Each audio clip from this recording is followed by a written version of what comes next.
રાધે રાધે, જય સિયારામ. આપણે શ્રી શ્રી રાણીમા અને રૂડીમાનું ચરિત્ર ચાલે છે. રાણીમા અને રૂડીમાના ચરિત્રમાં આપણે આગળ વધીએ તો રાણીમા રાજકોટ તરફ પ્રસ્થાન કરે છે અને એના જે ગામના બહેનો હોય છે ને એ બહેનો એમ કે છે કે રાણીમા તમે અમને કંઈક ઉપદેશ આપો કે જેથી અમે એ ઉપદેશનું પાલન કરી શકીએ. ત્યારે રાણીમા એમ કે છે કે અતિથિ ધર્મ લાજે નહીં, અતિથિ તમારા ઘરે આવે તો સ્વાગત કરજો, ભૂખ્યાને ભોજન દેજો, ઠાકરની સેવા કરજો અને ઓલી કાણી કુબડિયું બનતા નહીં. કાણી કુબડિયું એટલે ચરિત્રની બેકાર બનતા નહીં, ચરિત્રને સાચવજો ઈ કહે, કારણ કે આગળ જતા ચરિત્ર સચવાશે નહીં એવો સમય આવવાનો છે. આવો બધો ઉપદેશ આપે છે એ બહેનોને. ત્યારે બહેનો એમ કે છે કે રાણી બેન લે લે મુઈ, તું તો આટલું બધું જ્ઞાન સંગ્રહ કરીને બેઠી છે કે બાપ રોકાઈ જાને તો અમારા જેવા ગામડાના જીવોને બે જ્ઞાનના બોલ મળે. બેન એક બોલે છે, મોટા હતા વડીલ, એટલે લે મુઈ શબ્દ પ્રયોગ કરે છે. ગામડામાં એવો શબ્દ પ્રયોગ કરે તો કે રોકાઈ જાને બેન ઈ કહે. એનું નામ હતું માનુમા. તો રાણીમાં કે છે માનુમા, હું તો તમારા હાથમાં ઉછરીને મોટી થઈ છું. તમે તો મારા હૈયાને પારખો છો કે હું કોઈ ખોટું કામ કરતી નથી કે. પણ મારી અત્યારે રોકાવાનો સમય નથી. તો કે કેમ? તો કે કટાણે મેહુલા વરસે ને એ હારા ન લાગે એમ હવે અમે આ ગામમાં જ્ઞાનની વર્ષા કરી સારું ન લાગે, કારણ કે અમારા અનજળ અહીંથી પૂરા થઈ ગયા છે. જ્યાં અંજળ પૂરા થાય ને પછી અહીંયા જ્ઞાનની વાત કરવા એ રોકાવાનું હોય નહીં. ઠાકર જ્યાં લઈ જાય ત્યાં જવાનું હોય. શરણાગતિ તો એનું નામ છે. શરણાગતિ એને જ કહે છે કે જ્યાં એનો પ્રિયતમ પ્રભુ લઈ જાય ત્યાં એમને જવાનું હોય છે. પછી પાછલા ગામનો મોહ છે ને મૂકી દેવાનો હોય. એમ નહીં કે આ ગામમાં 10-15 વર્ષ સાધુ સેવા કરી, 10-15 વર્ષ સત્સંગ કર્યો, કેવી રીતે મૂકી દઉં? નહીં, આવો મોહ ન હોવો જોઈએ. મને સારા ભક્તોનો સત્સંગીઓનો સંગ મળે અને ભગવાન મારું કાર્યક્ષેત્ર બદલી દે તો હું બરસાના કાલે છોડી દઉં. મને કોઈ બરસાના પ્રત્યે મોહ નથી. હા, પ્રેમે છે મહિમાની દ્રષ્ટિએ, પણ મોહ નથી. મને ઠાકોર કહે કે તારું કર્મક્ષેત્ર અલગ જગ્યાએ છે તો હું તો પ્રેમથી વયો જાઉં, કારણ કે મારે તો જ્યાં રહું ત્યાં પ્રભુના ગુણ ગાવા છે બસ. એટલે આપણું રાણીમાં જેવું ખાતું છે. એટલે હું એમ નથી કહેતો કે હું રાણીમાં જેવો બની ગયો છું, પણ આપણે એવું છે કે કઈ એવું નહીં કે આ જગ્યાએ રહેવું કે આ જગ્યાએ રહેવું, જ્યાં ઠાકર લઈ જાય ત્યાં ઠીક. તો રાણીમાં કહે હવે હું જાય શીખીએ. જો કે ચોમાસા પછી નદીઓ ઉભરાય ને તો એ સારું ન કહેવાય, કારણ કે કટાણાનો મેઘલો કહેવાય અને કટાણાનો મેઘલો વરસે એ સારું નહીં. એટલે તમે બધાય મને રજા આપો તો મારે છે ને કે આજે જ નીકળી જવું છે.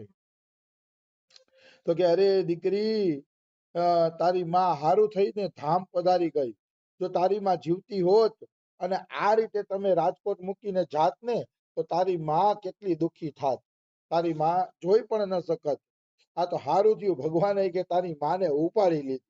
ડોશીમાં એમ કહે છે તારી માને ઉપાડી ન લીધી હોત ને તો બિચારી આ બધું છે ને જોઈ ન હગાતી કે.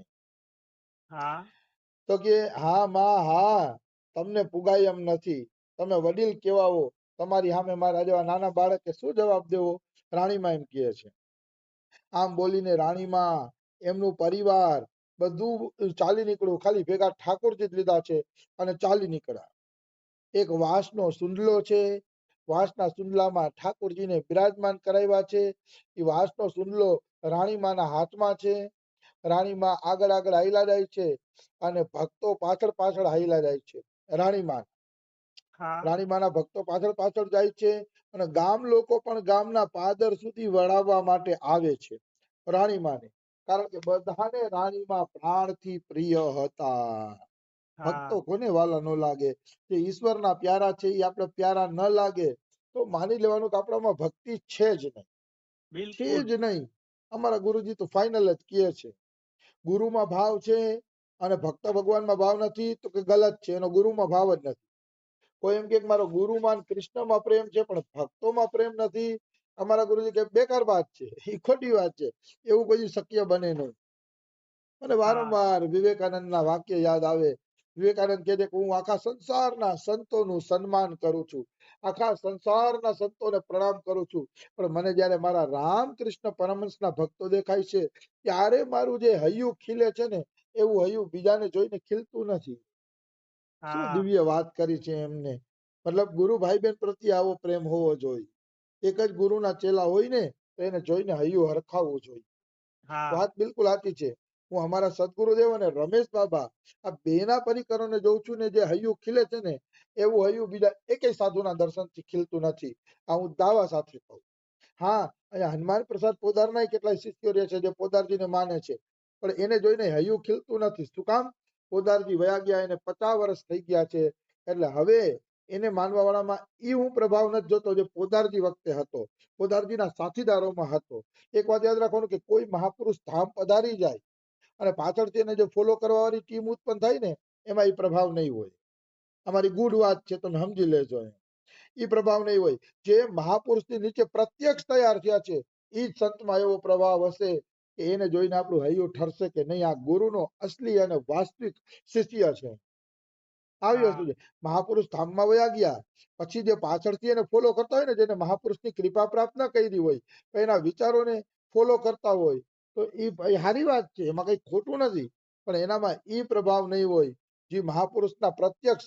જેમ ઓલું પક્ષી ઈંડા સેવતું હોય ને તો જે ઈંડા ઉપર પક્ષી બેહે ને ગરમી આપે ને એ જ ઈંડું પરિપક્વ થાય અને એમાંથી સરસ મજાનું પક્ષી નીકળે છે.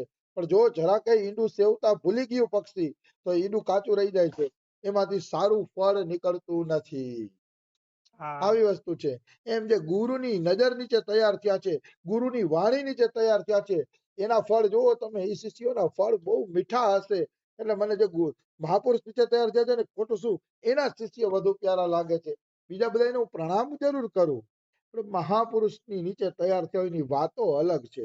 અને અત્યારે હું તો દાવા સાથે કહું છું અમારા બાબા ને રમેશ બાબાના પરિકર સિવાય બીજા સંતોમાં મારો એટલો ભાવ નથી થતો. હા, પ્રણામ બધાને કરું છું, પણ આ બેના પરિકરને જોયો તો હૈયું નાચી ઉઠે કે મહાપુરુષની શરણમાં છે, એટલે એને જોઈને તો હૈયું નાચી ઉઠે.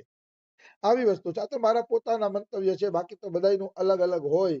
પણ મને વિવેકાનંદની વાત રૂડી લાગી કે રામકૃષ્ણ પરમહંસના શિષ્યને જોઈને મને જે પ્રસન્નતા થાય છે એ પ્રસન્નતા બીજાને જોઈને નથી થતી. કારણ કે એક જ ગુરુ નીચે તૈયાર થયો ને તો આપણે ખબર હોય કે એનું લેવલ કેટલું હશે. એ લેવલ હા થી આપણે મળતા હોય ને એટલે આનંદ આવે. આવી વસ્તુ છે. એટલે કહેવાનો ભાવ છે લેવલની વાતો તો લેવલ વાળા ગુરુ નીચે તૈયાર થયા હોય ને ત્યાં જ થઈ શકે, બીજી જગ્યાએ ના થઈ શકે. મારા ગુરુ ભાઈ બહેનો મને મળવા આવે ને તો એ 50 પ્રશ્ન પૂછે ને અમે 3.5 કલાક એ પ્રશ્નોત્તરીની ચર્ચામાં પસાર કરી છે. આવું મને બીજા સંતો હારે આનંદ નથી આવતો. કારણ કે અમારા એક જ ગુરુ નીચે તૈયાર થયા હોય ને એટલે એનો આનંદ અલગ હોય. 50 પ્રશ્ન કરે મને અને હું 50 પ્રશ્નોનો જવાબ આપું ને 3.5 કલાક બેઠા હોય, જમવાનું ભાન ન હોય ને એવો આનંદ અને રસ આવે. એટલે એક જ ગુરુ નીચે જે તૈયાર થયા હોય ને એની હારે ભણવાની મજા અલગ છે, કારણ કે વિચારો એક થશે. સિદ્ધ હા મહાપુરુષ હારે ભણવાની મજા છે, વિચારો એક થશે. પછી સૌનું અલગ અલગ હોય, પણ રાણીમાં હાલતા થયા છે અને ઠાકોરજીનું સિંહાસન રાણીમાં પાસે છે. ગામના માણસો પાદર સુધી વળાવવા માટે જાય છે. પછી પાદરેથી રાણીમાં એ બધાયને ભાવપૂર્વક પાછા થઈ ગયા. હવે તમે પાછા વયા જાઓ, પાછા વયા જાઓ, હવે તમે આગળ ન આવો. એમ રાણીમાં ભાવપૂર્વક એ બધાને વળાવે છે. રોતા રોતા હૃદયે બધાય પાછા વળે છે. કોઈને ઘરે જવું ગમતું નથી. બધાયના મનમાં એવી લાલસા છે કે રાણીમાની સાથે સાથે ચાલ્યા જાય. રાણીમાં જ્યાં જાય ત્યાં જ અમે જાય એવી બધાની લાલસા છે અને એ રીતે બધા હાલ્યા જાય છે. હવે હાઈલા જતા હતા, ઓલા લોકો પાછા વળી ગયા છે ગામ વાળા. ત્યાં રામ ભગતે પ્રશ્ન કર્યો કે માં હવે આપણે કઈ તરફ જાશું, કઈ તરફ જાશું તમે મને બતાવો. તો રાણીમાં કે અરે બેટા ઠાકર લઈ જાય ત્યાં જાવું છે. બસ ટૂંકો જ જવાબ આપ્યો કે ઠાકર જ્યાં લઈ જાય ને ત્યાં મારે જાવું છે, કે બીજું હું કઈ જાણતી નથી. તો રૂડીમાં બોલે છે કે રાણી બેન આ રામ હાચું કે છે, તું અમને કે તો ખરા કે કઈ બાજુ જવું છે. કે તો ઈ રસ્તા ઉપર આપણે હાલતા થઈએ કે આમ બધાને મૂંઝવવું સારું નથી. આ પાછળ સાધુ આવે એ બધા મૂંઝાય છે કે હવે રાણીમાં કઈ બાજુ અમને લઈ જશે. પછી આ બધું પરિવાર આ બધું મુંજાય છે કે હવે આપણે કઈ બાજુ જાસી, આપણે કઈ ભેગું તો લીધું નથી, તો બોલો આપણે કઈ બાજુ જાસી?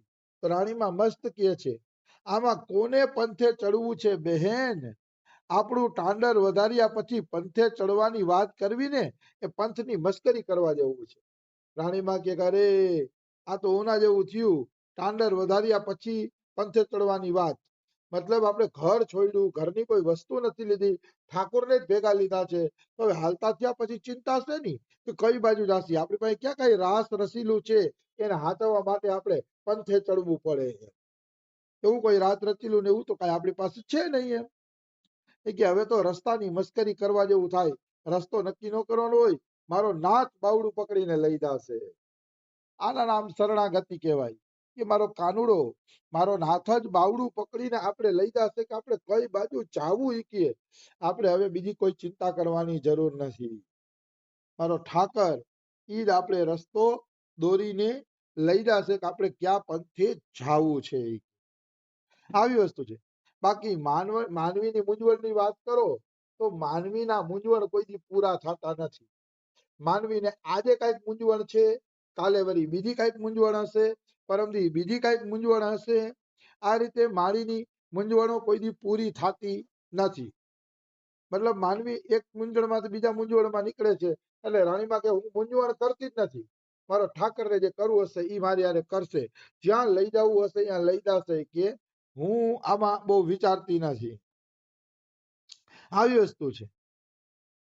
તો રૂડીમાં કહે છે, હું ઈ માર્ગનું પૂછતી નથી. રૂડીમાં કે રાણી, ભગવાનનો માર્ગ તો તને ખબર જ છે કે આવો જ છે, કથા કીર્તન વાળો ને એવો જ. હું તો ઈ પૂછું છું કે હવે આપણે ક્યાં ગામ જાસી? લૌકિકના નાતે બેન આટલું તો બોલ, તારા જેવો અમારો વિશ્વાસ નથી. રૂડીમાં કે, રૂડીમાં કે તારો જેવો વિશ્વાસ છે ભગવાન પ્રત્યે, મારો એવો વિશ્વાસ ભગવાન પ્રત્યે નથી. એટલે મને તું બતાવ કે આપણે કઈ બાજુ જવું છે. તો રાણીમાં કે અચ્છા, તો જાણવું જ છે તમારે? તો કે હા. તો કે આપણે રાજકોટ તરફ જઈ રહ્યા છીએ. હવે ચોખવટ કરી રાણીમાએ. બાકી એને કાનુડાની પ્રેરણા તો ક્યારની થઈ ગઈ હતી કે હવે રાજકોટ જવાનું છે. ઓલો ભાઈ ઉઘરાણી કરવા આવ્યો ને કે તમારો ગાયું ઉપર કરવેરો લેસી, કરવેરો તો બાનું છે. વાસ્તવમાં રાણીમાને હું દાવા સાથે કહું છું કે 2-3 દી પહેલા જ ખબર પડી ગઈ હશે કે મારા અંજણ અહીંયા પૂરા થાય છે, હવે અહીંથી જવાનું છે. મન ઉચક થઈ જાય. મને તો ઘણીવાર ઘણી વસ્તુની આવી રીતે પ્રેરણા થઈ છે એટલે કહું છું. મન જ ઉચક થઈ જાય. આપણે ખબર પડી જાય કે હવે અહીંથી આપણે વયું જવાનું છે. એવી રીતે મન જ ઉચક થઈ જતું હોય છે. આવી વાત છે. એટલે રાણીમાનું મન ઉચક થઈ ગયું હતું. એટલે એને ખબર પડી જ ગઈ હતી કે મારે હવે આ ગામ છોડીને વયું જવાનું છે. ઓલો તો પછી ગાયોનો કરવેરો લેવા આવ્યો. નહીં તો બધું નાટક છે ભગવાનનું. વાસ્તવમાં રાજકોટની ધરતીને પરમ પવિત્ર કરવા માટે જ રાણીબાઈને ઠાકર રાજકોટ મોકલે છે. અરે ભાઈ, જંગલમાં તો ઈ સાધુ ભજન કરે જેને ભગવાન નથી મળ્યા. જેને ભગવાન મળી ગયા છે ને લોકોની વચ્ચે મોકલે છે ભગવાન કે જાઓ, લોકોની વચ્ચે જાઓ અને જગતનું કલ્યાણ કરો, તમે કિલકારી મારો. રામકૃષ્ણ પરમહંસ કહે છે ઈ રીતે. આવી વસ્તુ છે. એટલે આવા સંતો કિલકારી મારવા માટે, જગતના કલ્યાણ માટે બધી મોટા શહેરોમાં જાય છે, પણ પછી એને માયા અસર નથી થતી, પછી એને માયા નથી ચોટતી. કારણ કે ભગવાનની પ્રાપ્તિ કરી લીધી છે. જો તમે દૂધમાં પાણી નાખો ને તો પાણી ભળી જાય, પણ એ દૂધને વલોવીને એમાંથી દહીં બનાવો ને દહીંમાંથી માખણ બનાવો ને, અને ઈ માખણના પીંડાને પાણીમાં મૂકશો ને તો ક્યારેય ઈ માખણનો પીંડો પાણીની અંદર ભરશે નહીં, કારણ કે માખણ ચીકણું થઈ ગયું હોય, પછી પાણીમાં ન ભળે. એમ ભજન કરીને જેનું હૃદય સ્નિગ્ધ બની ગયું છે, સ્નિગ્ધ એટલે ચીકણું, ભગવાનના પ્રેમમાં ઊંડું ઊંડું ઊંડું ઊંડું મતલબ રસમાં ડૂબી ગયું છે, એ વ્યક્તિને પછી સંસાર સાગરમાં નાખો ને તો આ ખારો સંસાર એને કોઈ દી ફીકો ન પાડી શકે. એ મીઠો જ રહીએ, કારણ કે એને ભજનના રસથી પોતાના શરીરને પુષ્ટ કરી લીધું છે. એટલે જેનું ભજન પરિપક્વ થઈ ગયું છે એ વ્યક્તિને પછી સંસાર કોઈ પણ રીતે અસર કરતો નથી, એ પાકું છે. તો રાણીમાએ કીધું કે આપણે રાજકોટ તરફ જવાનું છે. હવે રાજકોટ આપણે એને કાલે પહોંચાડશી, આજે ભલે રસ્તા વચ્ચે રહ્યા. રાજરાજ